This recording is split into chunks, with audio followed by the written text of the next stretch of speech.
Right now, somewhere in your house, your phone is within arm's reach. You picked it up without deciding to. You weren't even bored yet. But the real answer to why you did that is far stranger than habit. It starts almost 200,000 years ago, around a fire that had nothing to scroll through at all. Boredom feels modern. It doesn't seem like something a person crouched by a fire waiting for dawn would have felt. But your ancestors had it too. They had more of it than you do. Long stretches of nothing. Hours between the hunt and the sleep. So what did they do with all that empty time? The psychologist John Eastwood, who has spent years studying boredom at York University, describes it as the feeling of wanting to be engaged in a satisfying activity, but being unable to. It's not laziness. It's a kind of hunger. A hunger for your mind to have something to chew on. And that hunger is old. Older than agriculture. Older than language, maybe. Picture a small group of early humans after a successful hunt. The meat is cooking. The children are asleep. There's nothing left to do until morning. No screens, no books. Just firelight and silence. What fills that silence? For a long time, researchers assumed the answer was simple survival tasks. Sharpening tools, mending hides, busy work. But that explanation always felt incomplete. Busy work doesn't explain cave paintings. It doesn't explain beads made from shells, found hundreds of miles from any ocean. It doesn't explain music. The archaeologist April Nowell, who studies Paleolithic behavior, has argued that idle time was not wasted time for early humans. It was creative time. Boredom, in her framing, was a pressure that pushed the mind somewhere new. When there was nothing urgent to survive, the brain didn't shut off. It wandered. And wandering, it turns out, is where invention lives. Think about the last time you were truly bored. No phone, no task, just you and your thoughts. What did your mind do? It probably didn't go blank. It went somewhere. Maybe you started planning something. Maybe you replayed a memory or invented a conversation you wished you'd had. Your ancestors' minds did the same thing, just with higher stakes and stranger outputs. One of the strangest outputs was storytelling. Before there was writing, there was talking around a fire, and a lot of that talking wasn't practical. It wasn't about where the herd migrated or which berries were poisonous. Anthropologists studying modern hunter-gatherer groups, like the Jew Huansi of the Kalahari, have found that only a small fraction of evening fireside conversation is about logistics. Most of it is story, gossip, jokes, myth. Why would evolution favor a brain that wastes firelight on stories instead of resting? The anthropologist Robin Dunbar has spent decades studying exactly this question, and his answer reframes the whole idea of boredom.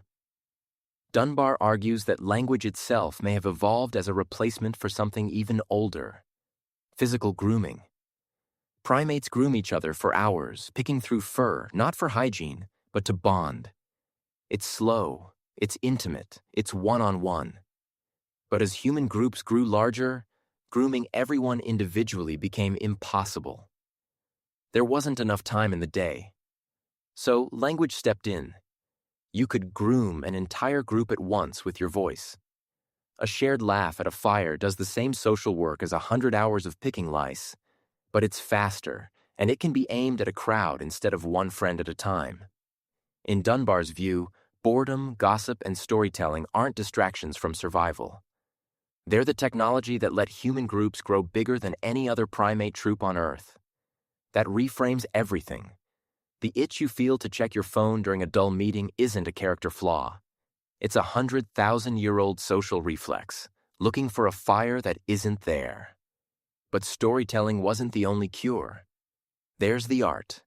In caves across France and Spain, painted between 15 and 40,000 years ago, are animals rendered with a level of movement and shading that looks almost impossible for the tools available.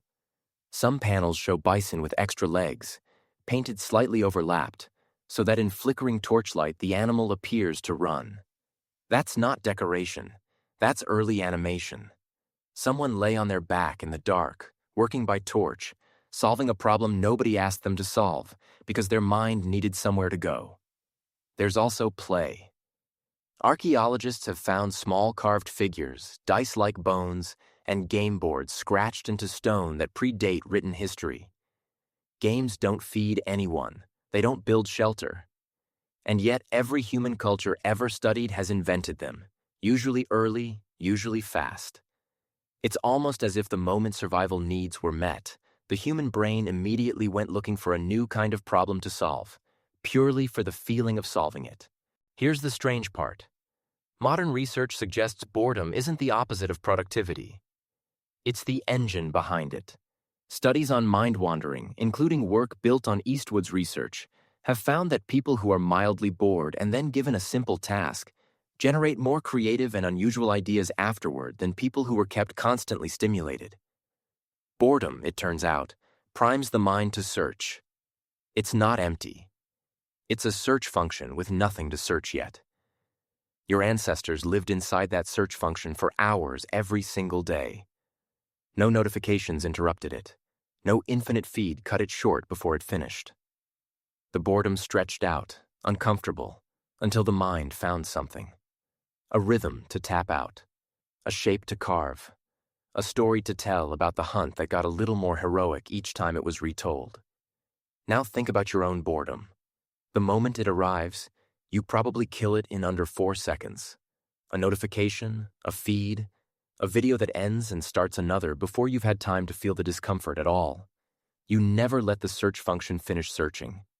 That's not a flaw in you, it's a mismatch.